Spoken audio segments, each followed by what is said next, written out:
La loi oblige à l'Assemblée nationale d'analyser et adopter un projet de loi envoyé par le gouvernement. Un membre du gouvernement ne se présente à l'hémicycle que pour chercher la bénédiction des élus du peuple à ce projet de loi.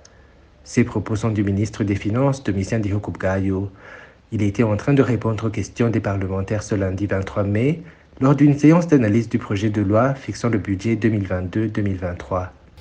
Honorable Leopold mu kibazo cya 19 yagarutse ku bwene narenze itegeko mu ngingo yaryo ya kabiri ngo narenze amategeko nje njumurane bigirangana hoya sinavyiyemeje sinacumuye njumure n'ibigirangana nacumuye aho bikenewe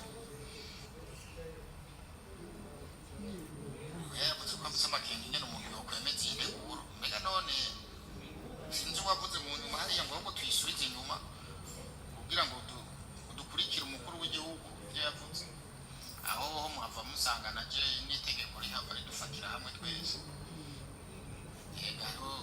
hariho na obligation yo gukorera kuri iyi nteguro mu gihe yari nziza ibaza rero uvuga ngo tukijyana isubire inyuma none ryabwirizwa ryo twaba turyubahirije gute jewe ndabasabe n'ukuri iyi nteguro twazanye muyihezanyire bwasi nyine ari kubivuga mugabo twaje nyine kugira ngo muyihezanyire ntayandi ho sinabizi murakoze.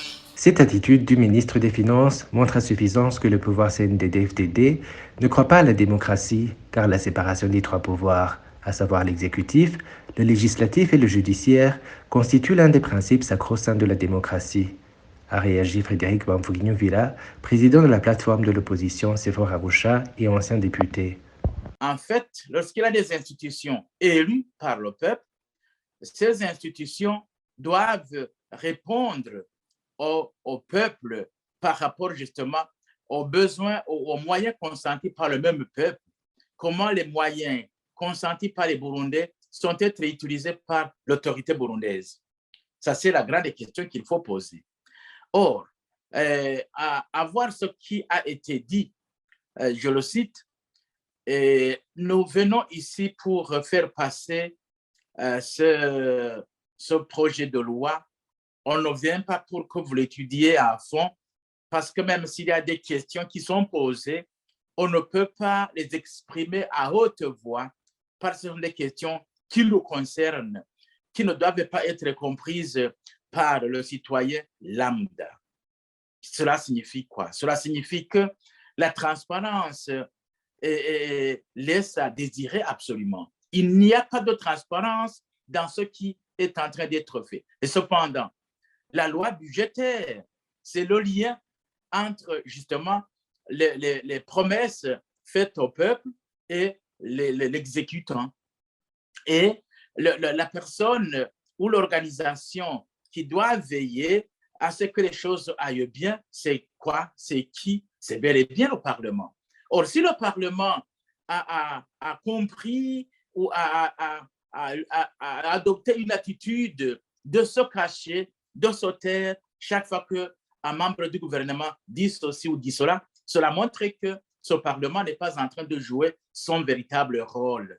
C'est ce que ça signifie. Et vous l'avez entendu la dernière fois lorsque le ministre de l'Intérieur passait au Parlement pour expliquer pourquoi les bajaj, les motos, les vélos ne peuvent pas continuer à être fonctionnels en ville de Bujumbura.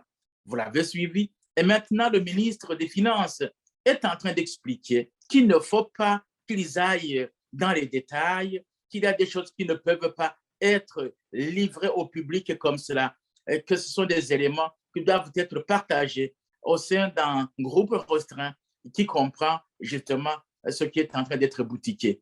Mais que le peuple, le citoyen lambda n'a pas le droit de comprendre ce qui est en train de se faire, alors que le budget national, c'est un budget qui concerne le fonctionnement de l'État, mais également les projets qui doivent promouvoir le peuple burundais. Allez voir chez vous.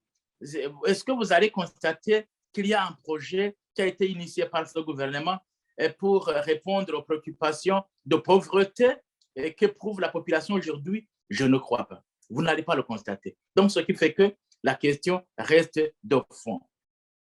Le deuxième élément, c'est le niveau de la démocratie.